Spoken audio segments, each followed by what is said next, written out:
پیارے بچوں السلام علیکم۔ آج 7th کلاس کی ہسٹری کا ایک چھوٹا سا ٹاپک ہے جو مغل ایڈمنسٹریشن میں ایک اہم ٹاپک ہے۔ اس کا نام ہے منصب دارز اینڈ جاگیردارز۔ پیارے بچوں، مغل ایڈمنسٹریشن کو چلانے کے لیے جو آفیسر تھے وہ منصب دار کہلاتے تھے۔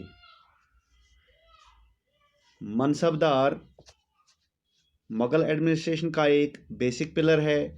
یہ سسٹم جو ہے اس کو مغلز نے منگولز سے حاصل کر کے اپنی ایڈمنسٹریشن میں انٹروڈیوس کر دیا۔ اس سسٹم کو انٹروڈیوس کرنے میں اکبر نے ایک امپورٹنٹ رول ادا کیا ہے۔ منصب داری منصب دار سے نکلا ہے، جس کا مطلب ہوتا ہے رینک ہولڈر۔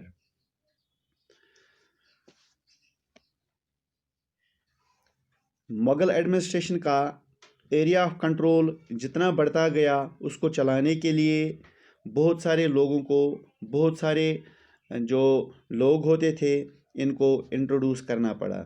فار ایگزامپل اس میں انڈینز کو، مسلمز کو، افغانز کو، راجپوتز کو، مراٹھاز کو اور دوسرے گروپس کو انکلوڈ کر دیا گیا۔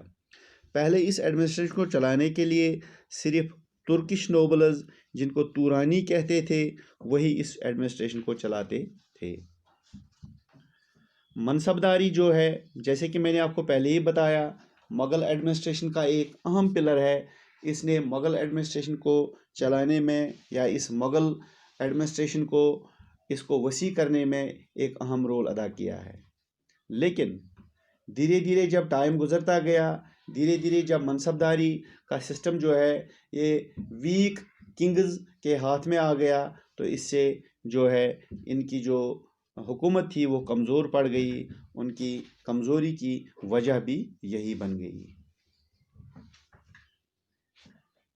منصب داری سسٹم میں ایک ویلیو ہوتا ہے کہ کس منصب دار یا کس رینک ہولڈر کا کتنا ویلیو ہے۔ یہ ویلیو 10 سے لے کر 10,000 تک ہوتا ہے۔ عام ویلیو 10,000 سے کم ہی ہوتا ہے، جبکہ جو شہزادے یا کنگ ہوتے تھے ان کا ویلیو 10,000 کے آس پاس ہوتی تھی۔ اکبر کے سیناپتی مان سنگھ کی ویلیو 5,000 تھی۔ شاہ جہاں کے بڑے بیٹے دارا شکوہ کی منصب کی ویلیو 40,000 تھی۔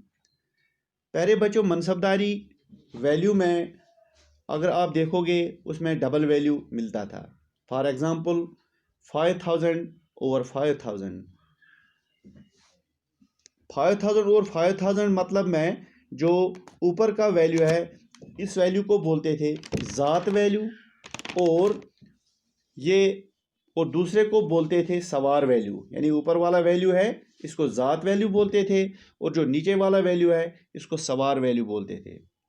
ذات منصب سے پتہ چلتا ہے کہ کس منصب یا رینک پر یہ آدمی رہتا ہے، یعنی اس کے پوسٹ کی ویلیو کیا ہے۔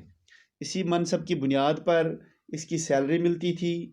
کس کو منصب دار بنانا تھا یہ فیصلہ کنگ ہی کرتے تھے۔ جو نیچے کا ویلیو ہے وہ کہلاتا تھا سوار منصب۔ اس سے پتہ چلتا ہے کہ اس منصب دار کو کتنی فوج رکھنی ہوتی ہے اور کتنے گھوڑے رکھنے ہوتے ہیں۔ جیسا کہ آپ کو پہلے ہی پتہ ہے کہ منصب داری سسٹم جو ہے یہ ایڈمنسٹریشن کا ایک اہم پلر ہے۔ اس میں ہر منصب دار کو کنگ کے لیے یا ایڈمنسٹریشن چلانے کے لیے فوج رکھنی ہوتی تھی۔ فوج جو تھی، فوج کی تنخواہ جو تھی وہ جاگیر سے نکلتی تھی۔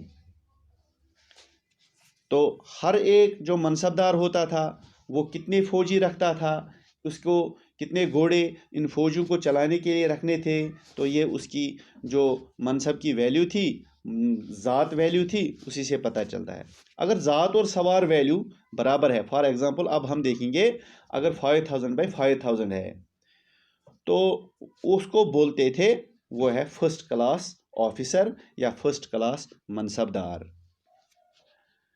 اگر سوار ویلیو ذات کے ویلیو سے ہاف ہے، فار ایگزامپل 5,000/2,500، یعنی جو سوار ویلیو ہے وہ ذات ویلیو سے ہاف ہے، تو اس کو بولتے تھے یہ سیکنڈ کلاس آفیسر ہے یا سیکنڈ کلاس منصب دار ہے۔ اگر سوار ویلیو ہاف ویلیو سے بھی کم ہے، فار ایگزامپل 5,000/2,000